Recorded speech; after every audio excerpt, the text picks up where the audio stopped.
Hello, I'm Katy. I'm from East Herts Family Centre Service.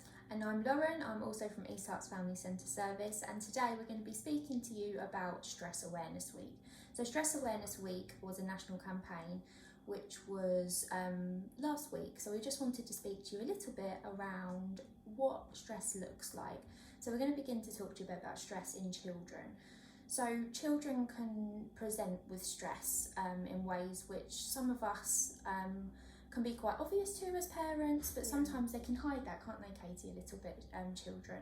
So some signs of stress in children, we also can call them sort of early warning signs when they stress. They could be needing the toilet some more, complaining that they're not very well. Sometimes we can get that mistaken, can't we, with children, about definitely. just not feeling very well. Some children can complain of headaches, tummy aches, and we think they might just generally not be very well, but actually some worries and stress can present like that in children.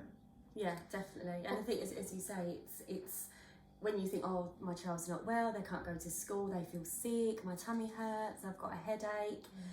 You may instantly think, oh, you know, they was absolutely fine last night, or that there's no reason to why, you know, they haven't eaten anything that could be making them sick. But actually, let's consider the option that there may be a worry, an underlying worry that hasn't been addressed. Yeah, and we don't often actually ask that question, do we, in our children, if they're unwell or present with symptoms of not wanting to go to school, maybe crying a bit more, maybe withdrawing from us as parents. Yeah, definitely. We don't actually ask them those questions of, are you worried about something?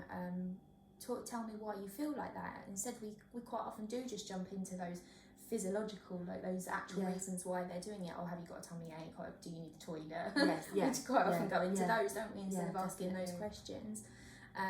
So there's some signs in our children that we actually really need to be aware of and have those conversations around, and we can support our children with stress, can't we, as well? Yeah, definitely. And I think when you're supporting your children with stress, that can look like giving them time, just giving them time and space to talk, perhaps acknowledging their feeling and perhaps their behaviour that they're presenting. So you could say, oh, I can see that you're looking upset, I can see that you're looking worried, I can see that you're looking frustrated. And that's an open-ended question that can really enhance the child to then come out with, yes, I am feeling upset, I am feeling angry, I am feeling worried. So that's a really nice way of coaching out of our children, because, you know, when you say, oh, what's the matter? Nothing, you know, and it's so hard, it's difficult, because we know as parents when something isn't quite right. So having that open-ended, because you're acknowledging their behaviour, you're acknowledging a feeling, and also you're helping them name and recognise that emotion within themselves. So giving them time, giving them some space to talk, knowing your child as well, knowing their behaviours, recognising different, what's normal and what isn't normal for them, isn't Absolutely. it? If you know your child is normally quite bubbly and loves school, and then suddenly they don't want to go to school, and they're saying they don't feel very well, it's almost looking at, okay, maybe they are not feeling very well, but almost looking at, okay, is there something else? Yeah, definitely. And sometimes children don't always want to talk about it, and I think that's important to recognise that some children can't always recognise those feelings, and like Katy said about you putting those feelings in, like, I can see you're stressed, I can see you're tired, or those where they can't always recognise how they're feeling. If they're worried about something, they might not necessarily know what that worry is, but they know that there is something there that is causing that stress in children. And if they don't want to talk about it, that's okay. Because as parents, we can interrogate our children at times if we know that there's something wrong. But allowing them that space, like Katy said, to come to you when they're ready, and just knowing that you're there and knowing that you've recognised that there's something going on, they'll come to you when they're ready, and just putting things in place for them, helping them with self-care, helping them feel relaxed, anything that you can do to help them be reassured. And I think similarly, us as adults, we can feel exactly the same. We can feel very anxious, worried, scared, angry, frustrated, and actually it's acknowledging ourselves how we're feeling and what emotion is coming within us, and perhaps saying it out loud. You know, I'm feeling quite stressed today, I'm feeling frustrated, I'm feeling sad.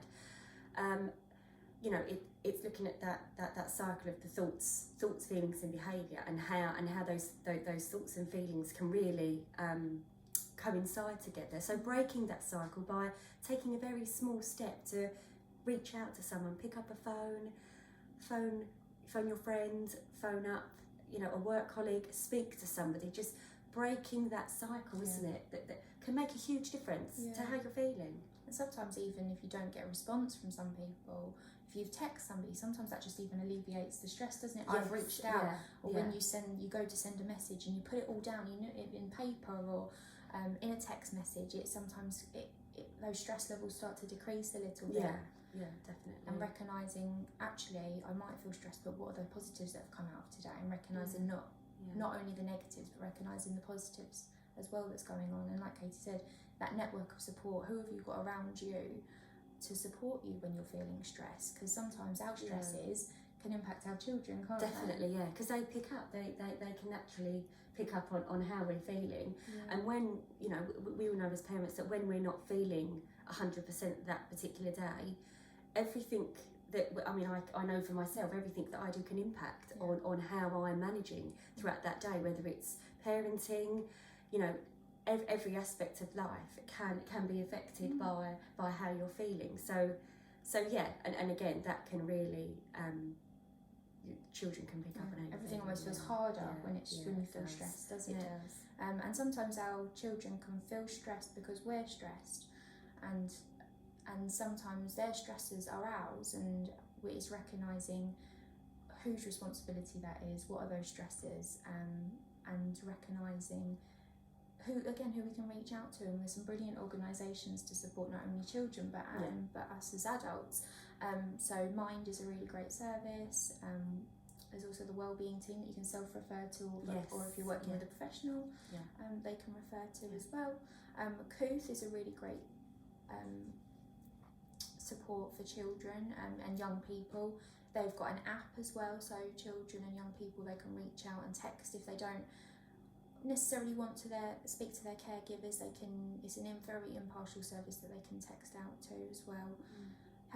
Healthy for Kids is an NHS initiative as well, which has got brilliant resources to support adults as well in managing your children's stress. And Healthy Young Minds as well is another one. We're going to put all these links available for you so that you can access them. But there's a lot on stress, and if ever you need to reach out to the Family Centre, we're always here, aren't we, for support around stress. So please reach out to colleagues, to friends, to Family Centre. Yes, definitely. If you're feeling stressed, and remember to take time for yourself when you are in any circumstance. Just remember that you are important, and to take that self-care. Self-care. Yeah, definitely. Thank you. Thank you very much.